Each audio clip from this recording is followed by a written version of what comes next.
चलो next question देखते हैं। बड़ा आसान सा सवाल है। सवाल ये है कि एक क्यूबिकल ब्लॉक है, क्यूब ब्लॉक है एक, जिसकी साइड एक जो है वो 7 सेंटीमीटर दी गई है और that is surmounted bye A hemisphere. ऐसा एक हेमिस्फीयर है जो यहाँ पे दिया गया है, ये जो है इससे सरमाउंटेड है। What is greatest diameter hemisphere can have. पहली बात तो आप ये देखो कि इसने पूछा है कि कितना ग्रेटेस्ट डायमीटर हो सकता है इस हेमिस्फीयर का। ये आपने मान लो ऊपर वाली सरफेस ली इस डब्बे की और उस पर सर्कल मैक्सिमम कितना लगा सकते हो, इतना ही तो सर्कल लगा सकते हो जितना इसका यहाँ पे यही तो मैक्सिमम हो सकता है ना। इसका डायमीटर कितना, जितनी इस क्यूब की साइड हुई, जितनी इस क्यूब की साइड हुई, तो maximum diameter it can have is equal to side of the cube, है ना। सो इसमें सॉल्यूशन में गिवन पार्ट देखेंगे। गिवन पार्ट पहले लिखें भी, एग्जाम में बहुत ज़रूरी है ये गिवन पार्ट लिखना। गिवन में यहाँ पे लिखेंगे साइड ऑफ ब्लॉक या cubical block, cube is equal to 7 centimetre.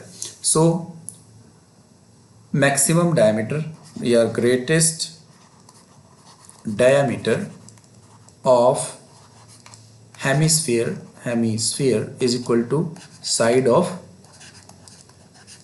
Cube and that is equal to 7 centimetre. ये तो पहली बात का जवाब हो गया। What is greatest diameter of the hemisphere. Now find the surface area of the solid. आप देखो ये भी एक मजेदार चीज है, सरफेस एरिया ऑफ सॉलिड।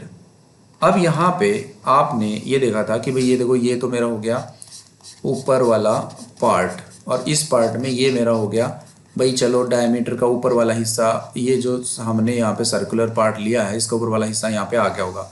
लेकिन आप ये देखो कि अगर हम ऊपर वाले हिस्से पे ज़रा ध्यान से देखें तो ऊपर वाले हिस्से में से कुछ पार्ट हमें ऐसा मिलता है जो कि है हमारा ये वाला पार्ट। थोड़ा सा कलर चेंज करते हैं इसमें। ये वाला पार्ट जो है, ये वाला पार्ट, ये भी तो मुझे फाइंड आउट करना होगा। और ये कैसे फाइंड आउट होगा भला, देखो ना, ये वाला पार्ट। बाकी सारे तो पार्ट हैं प्लेन, देखो ये पार्ट भी प्लेन है, ये पार्ट भी प्लेन है, इसके नीचे वाला पार्ट भी प्लेन है। अब इसमें से ऊपर वाले पार्ट में से जो आपको यहाँ पे दिख रहा है ये वाला पार्ट तो मुझे निकालना होगा कि नहीं निकालना होगा। देखो ना ये वाला, ये यहाँ पे दिख रहा है और इसके बैकग्राउंड में भी दिख रहा है। तो ये पार्ट हम कैसे निकालेंगे।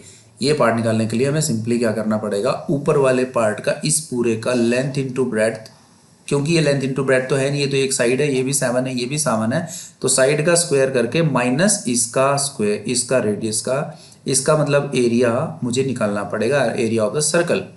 तो कैसे होगा ये होगा, it will be equal to area of surface area of cube, है ना, cube plus surface area of hemisphere और इसमें से हम क्या घटा देंगे, minus area of this circular part. देखो ना ये वाला अंदर वाला part, area of circular base कह सकते हैं, और थोड़ा सा सर्कुलर बेस, ये थोड़ा सा और प्रिसाइज बात हो जाएगी हमारी। बस हो गया हमारा काम। एरिया ऑफ क्यूब क्या होता है, सरफेस एरिया ऑफ क्यूब क्या होता है, सारी साइड बराबर हैं, 6 फेसेस हैं, तो 6 into area of 1 square that is a square, that is side square, plus surface area of hemisphere 2 pi r square, पता होना चाहिए भाई, minus area of circular base is pi r square. अब इसको ज़रा सोल्व कर लो। 6 इंटू एक side कितनी है 7 इंटू 7 और ये 2 पाई आर स्क्वायर में से 1 पाई आर स्क्वायर घट रहा है तो माइनस ये प्लस पाई आर स्क्वायर हो जाएगा। ये हो जाएगा 7 7 49 गुना 6 प्लस 22/7 और r radius, maximum radius it can have.